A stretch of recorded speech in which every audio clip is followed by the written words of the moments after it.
9mm versus 45 ACP and subcompact pistols. And what we have today is our Fiocchi Defense Dynamics jacketed hollow points. So our 9mm is a 115 grain jacketed hollow point rated at 1175 feet per second. And our 45 ACP is a 200 grain rated at 890 feet per second. So this comparison is not an exact sectional density comparison. I would need 124 grain, I believe, for that to be the right sectional density to compare to that 45 ACP, but I've never tested the 115 grain defense dynamics before, so I am really curious about what we would get if I test that compared to our 45. Just a note here, I've never tested this, but I have tested this through the 5.3 inch Glock I have.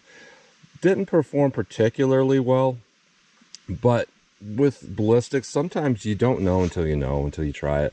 There could be some anomaly where maybe it would perform better in a short barrel, because you could never go 100% by velocity. Sometimes just the way the bullets spin out of each particular gun's rifling can make a difference there. So I just figured, why don't you just test it? So I'm going to use my Taurus G2C with a 3.2 inch barrel to test the 9mm, and my Shield 45 with the 3.3 inch barrel to test the 45 ACP. So we're going to go through the chronograph, see what kind of velocity and accuracy we get at the same time. Then I'm going to do my 10% clear ballistic gel test.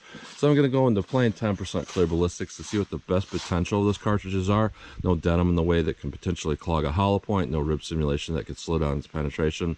And we'll see, if we get hollow point expansion and how those will do. And then I'll move on to doing more of a real world simulation where I'm going to have 4 layers of sweatshirt material on this first 3-inch piece that represents hitting a pectoral muscle, followed by a 1/4 inch medium density fiberboard that represents hitting ribs or sternum, 16 more inches of clear ballistics, and another 1/4 inch MDF at the back to represent hitting back ribs.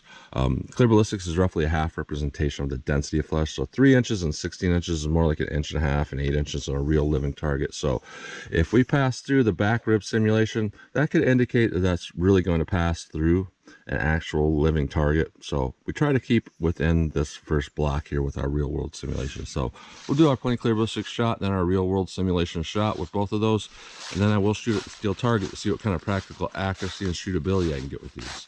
So let's get started with this test. All right, first up we have our 9mm 115 grain jacketed hollow point rated at 1175 feet per second. Let's see how close we get to 1175 feet per second through my 3.2 inch Taurus G2C.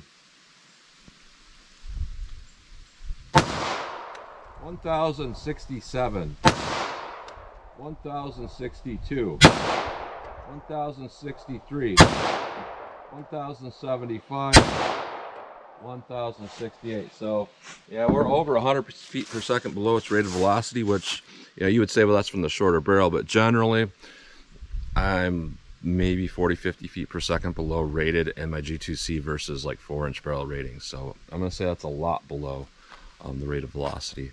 45 ACP, we are rated at 890 feet per second. It's a 200 grain. I believe that's to a 5-inch barrel. But let's see how close we get to 890 in my little 3.3 inch shield here.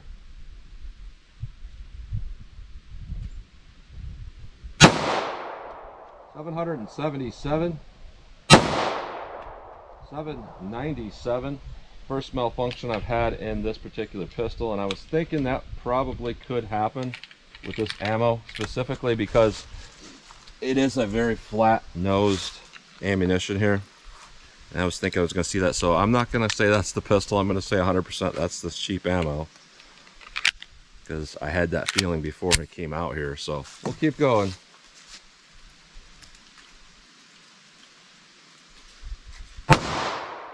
$773, 805, 798. So honestly, that's not terrible velocity for a 200 grain out of such a short barrel. I've seen a lot worse, but it's getting on that threshold whether we'll see expansion or not. In the 5.3 inch Glock, I saw expansion in the plain gel, but not through my real world simulation.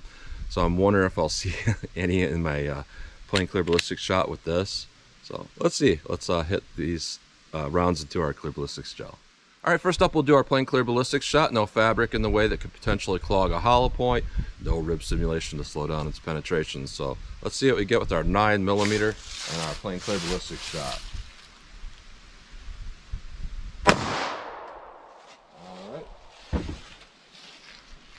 let's hit that with our 45 ACP. I have no idea whether we're going to get expansion or none. So 45 ACP.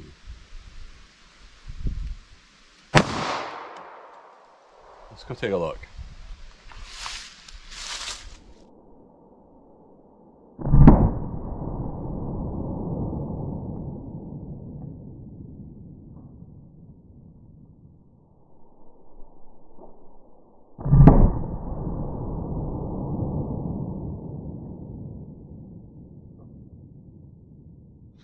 All right, we do see some expansion. I honestly thought that 45 didn't have any going on, just because when it hit the gel block, I didn't see a whole lot of jiggling. And I know it sounds funny, but a lot of times, like stuff that won't expand and it distributes its energy throughout 2 blocks, this won't shake around a whole lot. So I didn't see a whole lot of movement. So I thought that meant it zipped right through, but it actually stayed in that block and looks like it did expand at least a little bit. It's hard to tell, you know, the quality of the expansion, whether they're good expansion or bad expansion, but I can definitely tell they're expanded from the tracks, and I can see a little expansion and how far they went. So our first 3 inches, a little more energy dump with our 9mm than our 45, but both are pretty good for a cheap hollow point. It looks like right after it enters this first block here, a little bit more damage with the 45. It's a little bit more consistent along the way, as where the 9mm, there's some damage, and then it, you know, there's a broken piece of pedal right there, and then it shrinks down a little bit. So probably at this point it started to really slow down from that broken pedal. That's my guess.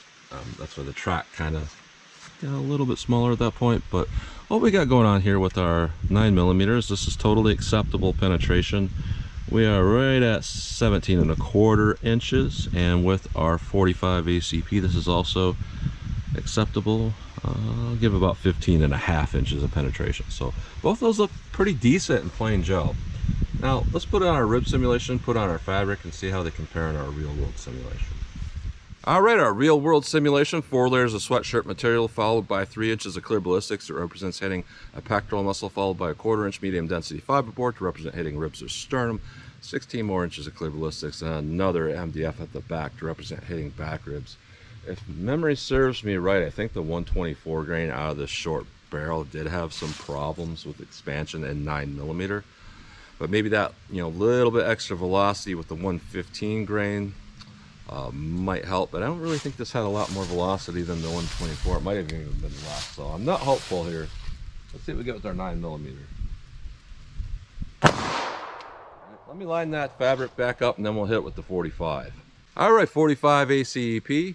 It's kind of silly for me to expect expansion with this particular round, because out of my 5.3 inch Glock, a full 2 extra inches of barrel, I did not see expansion through our real world simulation. But like I was saying, sometimes weird little anomalies, like, you know, the spin rate of that rifling and maybe the angle it hits the gel might make a difference. So I'm hopeful, but pretty sure we're not going to see expansion. Let's see what we get with our 45 ACP. Let's go take a look.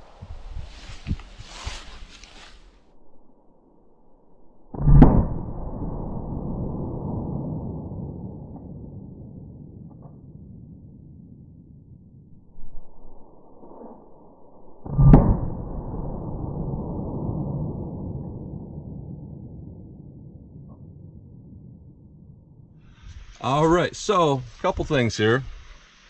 I predicted it right, but there's also another thing that I kind of predicted and was hoping to see, and what that is a little bit less penetration than through a longer barrel. Because sometimes, you know, if you get a big enough bullet, it kind of doesn't matter if you get expansion. I know sometimes people get really hung up on that 1.5 times expansion, but think of this. I believe 32 caliber, I think 1.5 times expansion is something like, it ends up as 0.45, something like that. So in that regard, if you had a 32 that expanded to that size and went to proper depth, you would say that's a great success. But if you shot a 45 that didn't expand and it still went to those same depths, people will be like, well, that's a failure. And those are some of the kind of the things I like to highlight in, you know, this type of testing. that sometimes a different caliber makes a difference, because with both of these we didn't get expansion, but guess which one made a bigger hole? We'll take a look here at a rib simulation. You know, our 9mm and our 45. That almost looks like a 22 going through there, as where that looks like a legit caliber. So there's no question that at this point, you know, if we're going to be working with no expansion, the 45 is going to do a little bit better. No energy dump in this first 3 inches, and that's simply from no expansion because this is pretty cheap ammo. But all along the path, both look okay, but the 45's, you know, wound path is a little more consistent from start to finish. The 9mm kind of right here, it tumbles and it straightens back out and then goes through our back rib simulation. The 45 barely went through that back rib simulation, but they both went through it. Both of them are tumbling through. 9mm, 45 ACP. Obviously the 45 is still making a little bit bigger hole there. Now let me put this rib simulation back in and get a proper measurement of these bullets.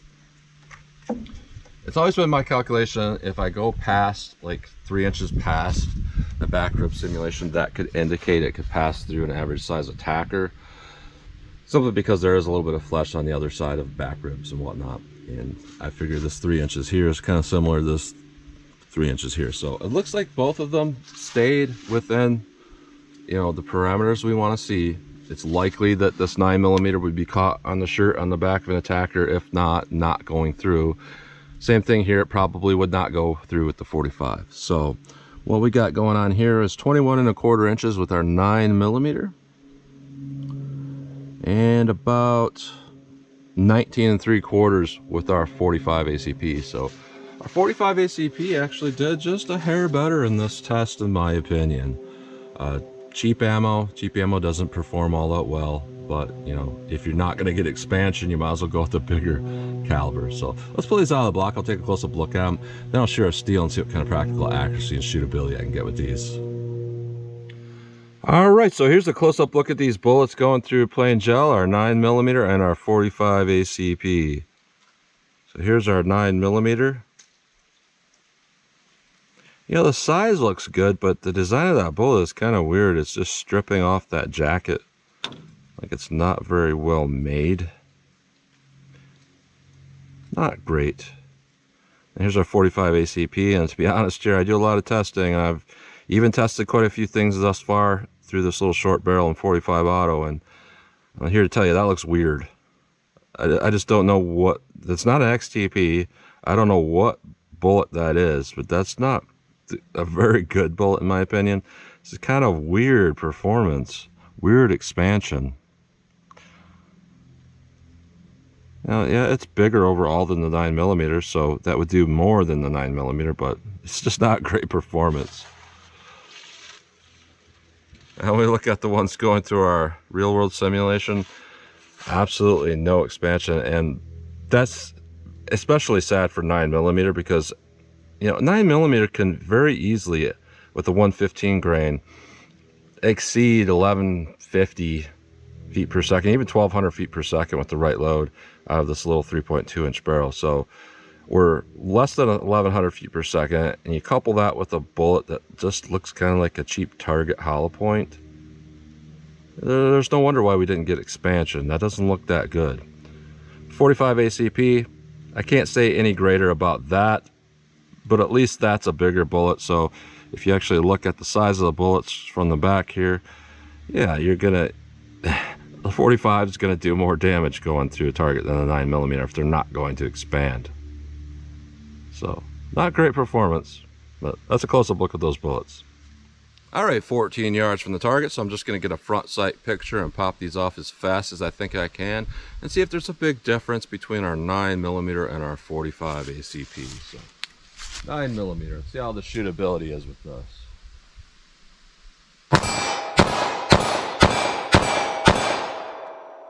Alright, not too bad. And I'm not going for groups, I'm just popping them off as fast as I see my front sight line back up on target. So 45 ACP, same test. Let's see how this does.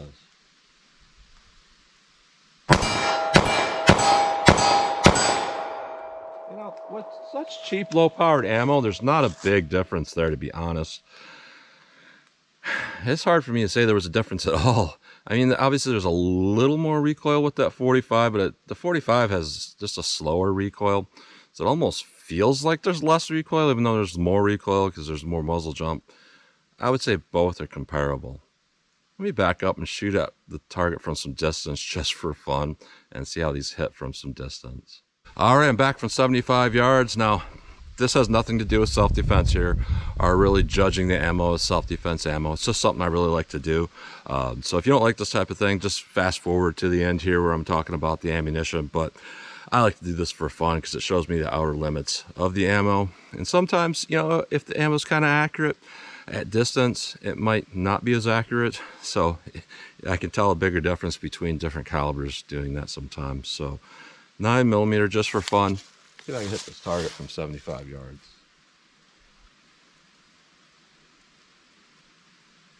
A little bit to the right.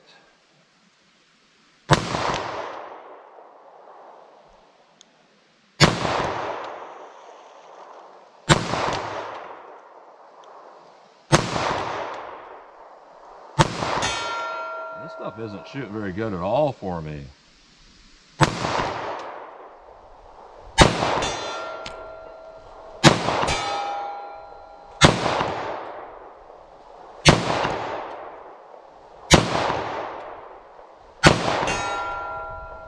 So, yeah, once I fired a few shots and I started seeing something going to the left, to the right, high, low, at that point I knew that I'm not going to see enough consistency that it's even going to matter at this point. So, for whatever reason, this ammo is not particularly accurate for me. First time viewers are going to laugh and, hey, that's you, buddy.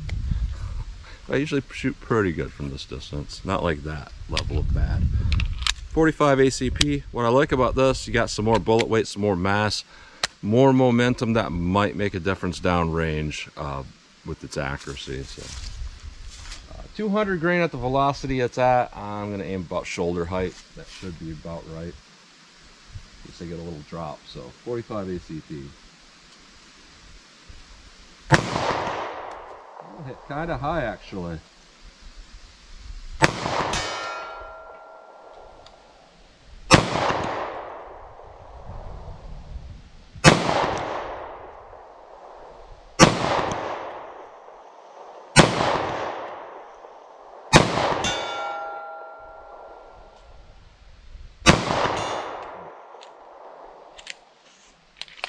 Didn't lock back on that last round there. So I saw pretty much the same thing with this ammo.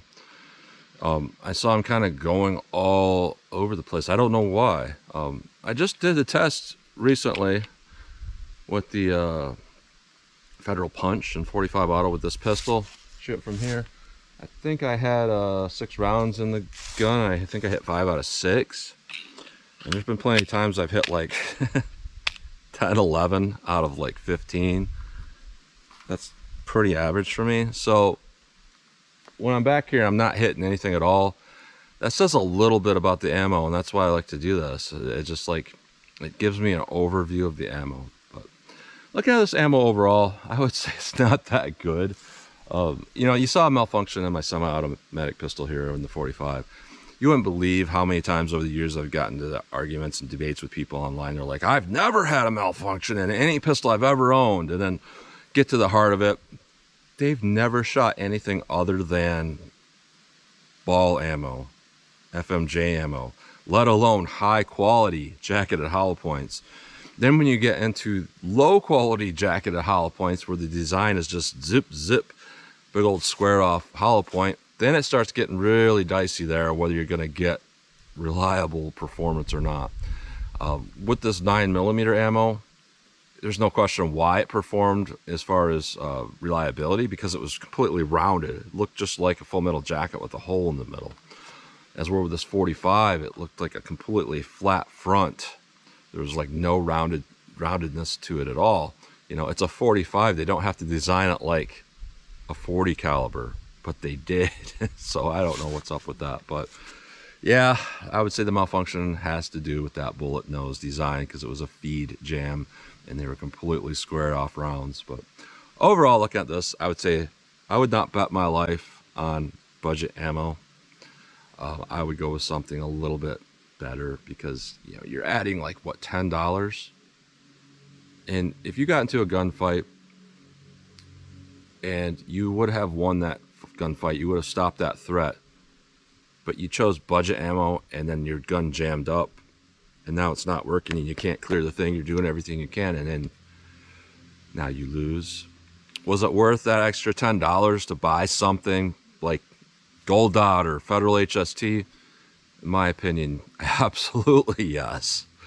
But anyways, not great ammo, but if I had to pick one of these two, even though the 45 malfunctioned, overall, as a cheap ammo, I'm going to pick 45, simply because if they're not going to expand, at least you're cutting a bigger hole. So that's what you get today. So as always, comment, share, and like, and thanks for watching.